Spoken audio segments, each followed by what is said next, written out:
So if you've gained, I think, 500,000 followers and such, and your jersey selling out, how cool is that for your... Yeah, it's cool. It's funny what kind of people are attracted to. I'm just trying to keep the main thing. The main thing is that's basketball, trying to win games, sticking up for my teammates. And that's all part of it. I think all that stuff it's fun and whatnot, but at the end of the day, we need to win some basketball games. So if I remember last year after that 2-week training camp, that Nate took you all out of town for the bonding. Mm-hmm. But everybody commented on the energy that Sophie brought, whether it was Tosh coming in and meeting you or just other people.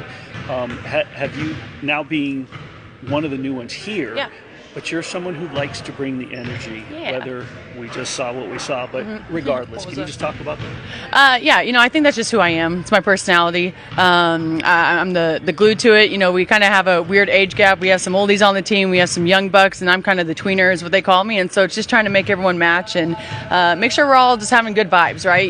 The seasons has a bunch of highs and lows, and so just trying to keep a level head on everyone. But I also think that we get to play basketball for a living, and that's super fun. So sometimes you just need a good perspective of like, hey, we're in the grind right now, and it feels hard, but at the end of the day, we get to dribble a ball for a living, so we got to be grateful for that.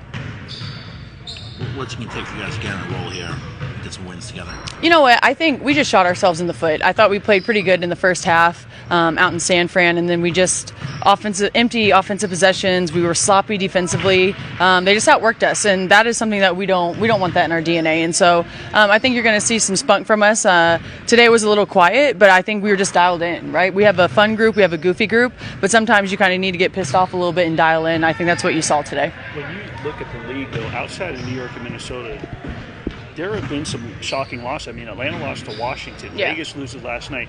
How good is this league top to bottom right now when you look at it on a whole? No, well, that's what I was going to say is, kind of coming in before anyone played, you thought that some teams weren't going to be as good as they are. But this year, teams are good. And the rookies are tough. The squads that teams have put together, you have to bring your A game every single night or else you're going to get beat. I mean, you just saw that when we played San Fran. And so it's a credit to our league. There's a lot of great players who are still not in the league. And so you see the W growing and a bunch of really great athletes. But at the end of the day, you got to win a ball game and come focused every single night.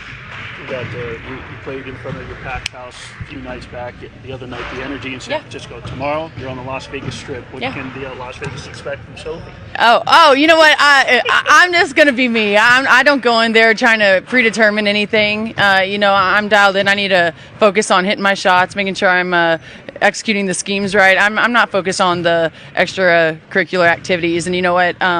During that, it was just part of the game. I think the refs had a lot to do with that. It was a build-up for a couple of years now of them just not protecting, the star player of the WNBA. And so at the end of the day, I'm going to protect my teammates. That's what I do. And I'm a team player, so it's all good.